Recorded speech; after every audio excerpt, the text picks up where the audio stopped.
how is everyone doing today? How you doing? Doing all right. I was out sick for a couple of days. So Yeah, nice to have you back, though. Thank you. I came back on a really busy day. Yeah, yes, you did. Can't be sick now. Nope. Back to work. I know. No, we're trying to take it easy, but it's not a hurricane. It's not a tropical storm. Right. It's just a rainy, windy day. Yeah. With tidal flooding, with flooding, flash flood warnings that are going on right now. So it's not that easy. Yeah, we've got that coastal low that's making its way through. Yes, we do. So we've been watching that. We've been looking at things on Super Doppler 10. You've been watching this since you came in earlier today. What have you kind of observed so far, Christy? Yeah, so it's moving more kind of northwest. So what we are seeing with that is that it's going to be eventually tracking kind of towards the Chesapeake Bay. Mm-hmm. So that will be bringing us still a lot of tidal flooding. I mean, it's really going to be the worst for us as we get into the high tide cycle about 5 p.m. So it's going to be a very rough commute home for a lot of people. Not only are we dealing with the heavy rain, but then you're going to have that high tide that's going to be moderate to major tidal flooding in some locations. Yep. So that's going to cause a lot of problems. And then we're talking about along the coast could be seeing those wind gusts up to about 50 miles per hour. Yeah. So pretty serious. We could see that. One thing that was interesting is that the model yesterday, and we'll see if it verifies or not, said that thunderstorms would develop inland later tonight around 7 or 8 o'clock, bringing more strong wind gusts inland. So we'll see if that happens or not. That doesn't happen as often, but it can happen with these areas of low pressure. It has been a storm that's been a little interesting because it's moving more north, the center of the low, than what was thought yesterday. Yeah. So we're going to see more of an offshore wind develop into the Hampton Road cities later tonight, which will be good for the tidal flooding to go away. We still have that tide coming up at 6 o'clock, though. Yeah. So, I mean, that's definitely going to be the worst. After that cycle, it looks like it's going to be more nuisance flooding as we get into the day on Wednesday. So that really won't be as impactful. But yeah, I mean, there's our Sewell's Point one.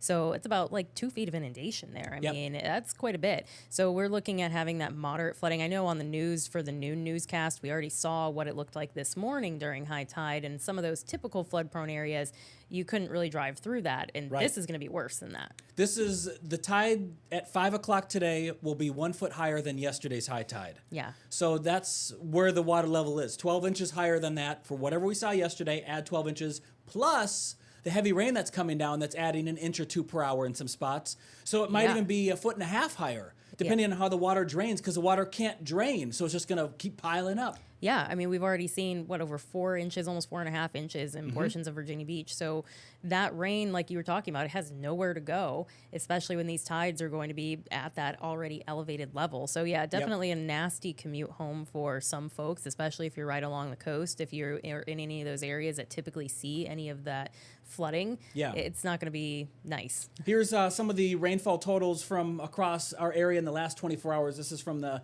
National Weather Service, just their raw numbers pulling in from their sensors, and you can see some of them popping up near Nimmo Parkway in Virginia Beach, 5.2 inches of rain. So that's a lot. Crazy. That's a lot. And we're not done with it yet because there's a whole nother band that's moving in here any moment. 3.5 inches into areas outside of Bowers Hill and Chesapeake. It kind of depends on what sensor you look at. You either see 2.25 or you see 4, and they're right next to each other. So I would assume that I would say at least split the difference between those two and put it at least 3 inches in some spots. There can be undercatch with this, and undercatch happens a lot when you have really windy weather. The water doesn't make it into the rain gauge, into the tipping bucket, and thus it doesn't read as high. So that can be an issue too. Yeah, that would make sense. And that, especially when you have readings that are that close to each other, that are so different. So, yeah, I mean, that's a lot of rain that's already fallen, and we are right in the middle of some of those heavier downpours. Yep.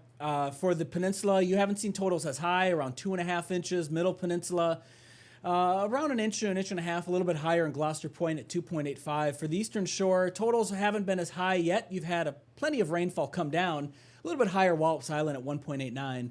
But the highest amounts definitely into Virginia Beach and also into spots across the south side where the totals have been the highest so far. Yeah, and then we'll continue, as we were talking about earlier, that low is going to make its way towards the Chesapeake Bay. So then the peninsulas, you're going to be getting more rain eventually here too later on this evening. Yeah, and tidal flooding is something I'm also concerned about. Again, we've been mentioning this. This happens in the next 2 to 3 hours. 2 hours for Sewell's Point, about 5 to 6 o'clock for Sewell's Point, and also at 5 o'clock for Virginia Beach, Lynn Haven River system. Yeah. Now, there's other locations that are going to see higher tides, but it's a little bit later. Jamestown's at 8. Smithfield is at 7 p.m., and both Jamestown and Smithfield will see major tidal flooding tonight. Yeah. So for Jamestown, it goes right to the ferry area, and the community is right near the water. For Smithfield, this is for moderate tidal flooding. We'll let this thing load right here, 4 to 4.5 feet. We're going to be like 4.8 feet, so we're going to be a bit higher than moderate tidal flooding. We'll be in major, but the locations on the graphic don't change.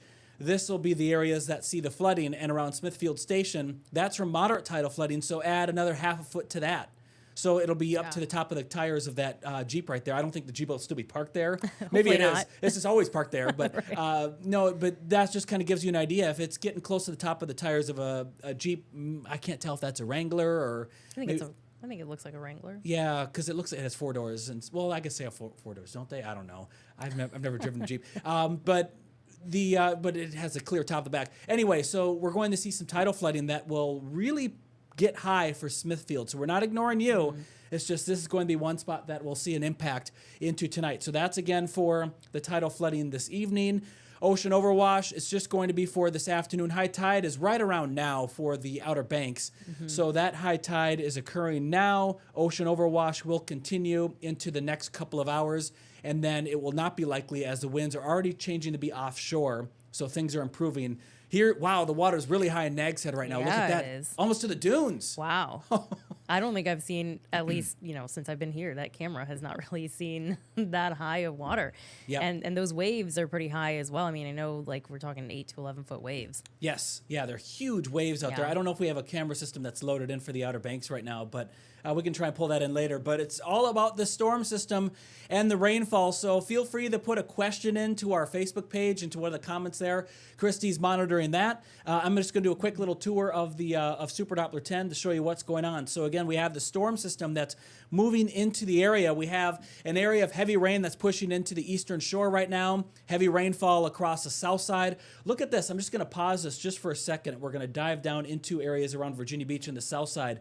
A new area of heavy rain is pushing into the spot that has a flash flood warning. So we could see rainfall rates that might be, let's see, around an inch per hour. So that's what we're going to see from this next band of rain that's moving in to spots across Virginia Beach. Here's a look at the last 2 hours. We just had one move through. A new one is about to move in.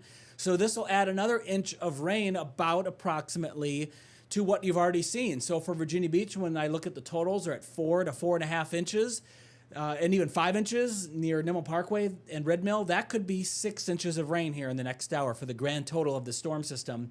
And that's all what we have just across the south side. Into the peninsula, you have plenty of rain that's coming down, not as heavy as what we have moving on shore, but it's still going to be heavy because, let's pause this here, this whole area of heavy rainfall right into here, that's all going to move in to the Hampton Road cities, I believe, in the next couple of hours. Is that what you're seeing, Christy? Yeah. So we are seeing. Well, I do want to talk about that one area that we do have that with that flash flood warning. Okay. I wouldn't be surprised if that maybe even got extended with that heavier band coming in. That's the second time that we've seen that area pop up with a flash flood warning today. Yes. Because we had it earlier, and then in the same area again when we had that one round that's clearing out now. Now we've got another one moving through. And one thing to note too, the warning goes until 4:45. So you think it's going to get longer than that? Potentially. I mean, I guess it depends. I mean, that heavier band right now is going to be making its way through, so that should clear out by 4:45. But if you get another band of heavy rain after that, I wouldn't be surprised if they continued that. And it's going to be hard to tell where the flooding is because at 5 o'clock the tide's up. Yeah. So we don't even know, is it rain flooding or tide flooding? It's going to be both. Yeah, which is just going to be a terrible mix. I was looking at some of the things on Facebook. We do have a number of comments that are coming in here now. Okay. So one of the things that we did have for rain totals, you're curious about portions of the Outer Banks, how much they saw, like Kitty Hawk. Oh, let's pull that back up here. That graphic is just right over here. So I got that. About 1.5 inches close to Manteo and Nag's Head. A little bit farther north, the totals aren't as great. Kill Devil Hills at 0.42. This is 24 hours. We can extend this because it's actually been raining a little bit longer than 24 hours for the Outer Banks. So 0.65 for Kill Devil Hills. Not an inch yet. Yeah, I think when I was looking at it, you can see down there a little bit more, a pop of heavier rain just to the just to the north of Rodanthe. When I was looking at some of the rain totals, it looked like there was a little pocket that had some heavier rain. So about 2 inches in localized area, but most of the Outer Banks didn't see that much. Nope, not yet. Yeah. And maybe not really at all. Here's one total that's a little Yeah. bit higher. This is from Rodanthe. Okay, That's so yeah, 4.73. okay, so that was a little pocket that I was seeing. Yep, that's what you saw. Okay. Because that just sticks out so far. It was so close to that stuff that was raining yesterday. So that's what was happening there. It was right close to that outer edge of this thing. We're looking at 36-hour totals. It really doesn't affect the Hampton Road cities that much because we did not get much rain past 24 hours ago. We had a quick passing shower yesterday, I remember, but I mean, I don't know, a tenth of an inch. It doesn't seem like it affected the totals too much on this map here. So that's what we're seeing there. But that's a good question. Yeah. So I think that was pretty much most of that. Then we have how much rain are we expecting to continue to fall? That's kind of some of the general stuff. A lot of people saying that it's welcomed rain, which yeah, it is good. It is good that we're seeing rain. I mean, I think ideally we wish that it was spread out a little bit more than getting dumped like 5 inches at once. But we do need to see the rain, so it's a lot. that is good. Yeah, it's a lot. This is just the model output for what it predicts what we're going to see going forward from this point in time, and it's going crazy in Virginia Beach at 5 inches. But an easily 1 to 2 inches, I could see being a possibility for sure. Maybe even 3 inches from right now is still a possibility. Yeah, for sure. Which would bring the totals up a lot. Yeah, 5. I don't know. That's high. Yeah, that's strong. From now to later on, I don't know that we would necessarily see an additional 5 inches, but we definitely could be seeing, like you were talking about, extra few inches. Yeah, could happen. So let's take a look at the model, then we'll take a quick break here. I just want to pack everything in right away before we take a break because that's what everyone's tuning in for. So we have this rain that's moving in. Here's a look at future track. This is an hour from now. The heavy rain is doing a great job with the model thinks and where it'll be. So it's right over the south side, pushing into the peninsula, middle peninsula at 5 o'clock. Look how that rain is coming down into your area. And then by 6 to 6:30, still rain coming down and through the Hampton Road cities, but it's starting to weaken a bit. This is kind of sort of, it has a little bit of a tropical characteristic to it. As the eye is moving over land and as it moves inland, the storm starts to collapse a bit. So it has a tiny little tropical characteristic to the storm. And that's what we see happen into tonight. But it's not totally done. There's still a lot of moisture and there's still a lot of rain that could develop even at 8 and 9 o'clock tonight across the peninsula and middle peninsula. 10 o'clock, there's still rain coming down. So you're really getting the rain. You haven't seen the majority of the rain yet, but you will. That's your time to see it later tonight. That rain continues, moving to the north. By 3 o'clock in the morning, there's not much left. And then into tomorrow morning at 9 a.m., there's still rain coming down for Williamsburg and Gloucester, but elsewhere, not as much. It's starting to kind of push out a little bit, which is good to see. Yeah, as Wednesday goes on, we'll see that rain kind of tapering off, and then we'll see those winds dying down as well. So that'll be a nice change. Yep, and then off it goes. Bye. Yep. On Thursday, wow, sunshine. So we're going to take a quick little break here. We'll leave you with a view of Super Doppler 10 live, and we'll be back with a little bit more coming up on Beyond the Forecast in just a little bit.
Welcome back. So we've been watching watching some of the comments and questions come in, Christy. We got a lot so far. Yeah, so Eric had said that there are a number of cars that are stalling out. Even a school bus had to turn around in West Colonial Parkway and Windsor Woods. Smart choice. So they're doing a lot of flooding there. Yeah, definitely. And we talk about that a lot. It's not, when we say turn around and don't drown out here, it's not necessarily that you are going to drown, but your car will drown. And so you don't want to go through these flooded roads, especially when we're coming up on high tide now at 5 p.m. and we're going to see a lot of that moderate to major tidal flooding. On top of the rain, it's just not going to be nice on the road. So probably look for those alternate routes on the way home for this evening. So that's a good report there. I'm sure that we'll be hearing more about that, more areas where they'll be flooded in a couple of hours here and people will have to be turning around a lot, or we'll see some more stalled vehicles, unfortunately. Let's see, a lot of people are asking also about that there's not really any lightning, maybe a little bit of thunder. We're not really seeing a whole lot of thunderstorm activity with this. No. But we're just seeing a lot of the rain with this system. Right. It's a storm that has a lot of rain with it. The amount of lightning, let's see if I can pull up the lightning counter here. That has been nothing. Well, wait, there's some lightning out there, but there we go. Number of strikes, 58. So that's the whole screen. But I see that closer to the Eastern Shore. That little zone of lightning right there. I was going to say, earlier this afternoon, it looked like it was all staying out in the Atlantic. So it was a little bit more south earlier in the afternoon. But now it's, it's pretty much staying offshore. We're going to get some big rain here in Accomack County from this. Look at this thing. Yeah, that's moving in. Yeah, so that's going to be big rain for the Eastern Shore. You haven't seen the big rain yet. Your total, let's see here, the last 24 to 36 hours, you're about 1.7 to 1.9 around Chincoteague and Wallops Island, Wattsville area. So this is going to be another inch. So you're going to get 2 to 3 inches total by the time that area moves through, because that has some energy with it right there. Yeah, definitely. And then another thing with this system, so we do have like a level 1 out of 5 severe risk. Yes, we do. So even though we're not really seeing a whole lot of that thunderstorm activity on shore right now, as we have this system that's moving through the water kind of more on shore, we could be seeing maybe a little bit of spin up activity. So, I mean, damaging winds are kind of the primary concern. I know earlier we've had reports of some power outages and stuff from those strong wind gusts, but we could also be seeing a spin up water spout, little quick isolated tornado or something moving through with this. So we'll obviously continue to monitor that and keep you updated. We do have one really good question on here from Chase that says, is this a tropical or subtropical system? If not, why not? Yeah, well, this isn't a tropical system because it didn't form in a tropical manner. It didn't form with a warm core, and it was really formed off of an old cold front. Let's see. Yesterday we talked about this here on Beyond the Forecast. Let's see if it's still there now. We're going to zoom this all the way out. Let me change my satellite here. Actually, do I have it on this computer? Yeah, it looks a little bit better over here. So let's bring this up. So this is, you can see it, it's kind of faint now, but you see that cloud that extends all the way due east in that horizontal line? That's part of the old front. If I move this shot right now, it's going to have to load all these images, and I loaded a lot of images here. It's pretty heavy, so I don't want to move it. But this storm formed off an old cold front, so it's not tropical in nature. It would be basically a subtropical system or just a non-tropical system, just an area of low pressure. A coastal storm is what it is that's moving into our area. Yep. But kind of fun to see that from the satellite. I'll zoom it out and I'll let that load because that takes about a minute or two to load. But back to Super Doppler 10 and back to our area. Still a lot of rain coming down. Any more questions, Christy? We're just going through here. Let's see. Just a lot of people giving us a lot of good reports, talking about how much rain they've seen, what they're kind of seeing out there. Excellent. Lightning, thunder, all that stuff, their locations that they're in. So that's great. Thanks. That helps us out a lot to verify exactly what we're seeing on radar and what you guys are seeing on the ground and how bad that flooding actually is. All right. So based off of what we had just talked about with this system, Mark asked, why not call it that it's a nor'easter? So the National Weather Service, I kind of leave it up to them when they do their forecast discussions to do that classification, and they're not putting it into that category. It's not meeting the ingredients for that. Yeah. It is an area of low pressure that did strengthen very quickly off of our coast that is moving in, but it also doesn't have a lot of access to colder air either. So it's not really like a bomb cyclone that's really becoming a huge monster of a thing. So I don't think that's why they're using that term. It's close to it. But again, it's just a storm system, an area of low pressure that's off our coast. Flooding and tidal flooding is all we're going to see. Yep. As long as your car isn't flooded out, you probably won't remember the storm a week from now. That's the goal. We don't want to have anyone's car flooded out. That was my homework assignment last night, Christy, at 11:30 for everyone. I said at the end of our newscast, I said, do not let your car get flooded out. Go find an alternate route because I don't want you to call your insurance company today. So hopefully no one has had to do that, but it sounds like there's been some reports that has happened. Yeah, it looks like there's been a couple of reports of some of those stalled vehicles. And we know those typical troublesome areas. Those are the areas that you definitely do not want to drive through for today. So just, again, it's always best if you see water on the roadways, you don't know how deep it is, just turn around, don't even try to cross it. Find another way. Yep. Unless you really want to get a new car. And you want to swing by the dealership where we got new cars. Well, sorry, I'm trying to pretend like a car salesman, but I cannot do that because I forecast the weather. But let's take another look at Super Doppler 10 Live. We're going to take a quick break here, and we'll be back with more on Beyond the Forecast coming up.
Just wanted to give you a full view of that storm system from space from the GOES East satellite. You can see that big cloud line, that old front that is extending all the way to the central Atlantic. Kind of fun to be able to see that in the full view there. I wanted to share that before we dive into our last 3.5 minutes of weather discussion. I know this has gone by quick today, and we have so much to talk about. That's a really cool view, though. It's cool. Yeah, it is cool. And like you said, you can see where the front is clearly, that it kind of developed off of, and how it's headed right towards the Chesapeake Bay, the center of that. So we'll continue to see those impacts as we've been talking about for the next, at least, I mean, throughout this evening, definitely seeing the worst impacts from it and lingering into the day on Wednesday. We have had a few people that are asking about, is this going to be a drought buster? Definitely. Yes. Yes, definitely. This busts a drought. This is great. Yeah. This is exactly what you need. Yeah. We are seeing the worst weather really in any spot in the country right now in terms of weather impacts. It's just kind of a Hampton Roads only little storm system, kind of fun. Looking at the longer range, the bigger view, just a quick little update on the tropics. Christy, you updated this. Looks like that one zone that's closer to us is now at a 90%. Yeah, that's a 90% over the next 48 hours. So that will likely become Gabrielle as the next name on the list. And then we've got another little wave that's off the coast of Africa following at its heels. That one's got a 20% chance in the next 5 days. So we're really kind of watching, obviously, the one that has the 90% chance, and that's kind of the spaghetti pots of the different models of where they think that it might go. Obviously, it's very messy. It's too early to tell where exactly that's going to be tracking. But it seems like a lot of the models are kind of having it go towards Bermuda. Yep, that's what it looks like. We're not going to spend too much more time on that because that's just model fantasy land and hypotheticals. Because we have some heavy rain that's coming down. So we're going to focus on this here for the last couple of minutes. Again, if you have a question, post it in the comments. We're monitoring those on our Facebook page right now. So add a question on the WAVY TV 10 Facebook page. We'll start with the south side. We have a flash flood warning that goes until 4:45 p.m. because of the heavy rain that we've already seen. Here in the last 24 hours, we've seen 5 inches of rain in Virginia Beach. We've seen 3 inches of rain in Chesapeake, Portsmouth, and Norfolk generally for a rough total for all of those locations. For the peninsula, middle peninsula, you haven't seen as much rain. You're around 2 to 3 inches, but your totals will get higher. This heavy rain that's moving into Virginia Beach right now is a concern because this is rainfall rates of around 1 inch per hour, moving right over the ocean front, moving right into Great Neck, and eventually into Kempsville, towards Independence, Mount Trashmore areas, and then farther to the west, we'll get that rain to move in. So that's the first round of rain that we have. Well, not the first round, but this is the next round of rain that we have moving in. Back to the north, eastern shore. You have a stronger thunderstorm that's out over the ocean right now. Let's turn the lightning layer on. You can see those lightning strikes out over the water. You might hear some rumbles of thunder in your area if you are on the eastern shore. But this will send a lot of heavy rain to Chincoteague, to Parksley here in the next hour. So get ready for some more rain to move into your area here as this pushes into the north and east. Southern eastern shore, not as much rainfall, but still a lot of rain coming down. And then into the peninsula, middle peninsula, we still have the rain that's coming down from this coastal storm. So this is what we're going to have. Christy, you're going to be having the latest coming up at 4 o'clock today, right? Yep. Perfect. I'll see you on TV at 4. Yes, and then I'll see you at 5 o'clock, and then going into the rest of the night. Send us those rain totals and those rain reports. We'll keep you up to date on air on WAVY TV 10. Enjoy the rest of your day and enjoy the rainfall.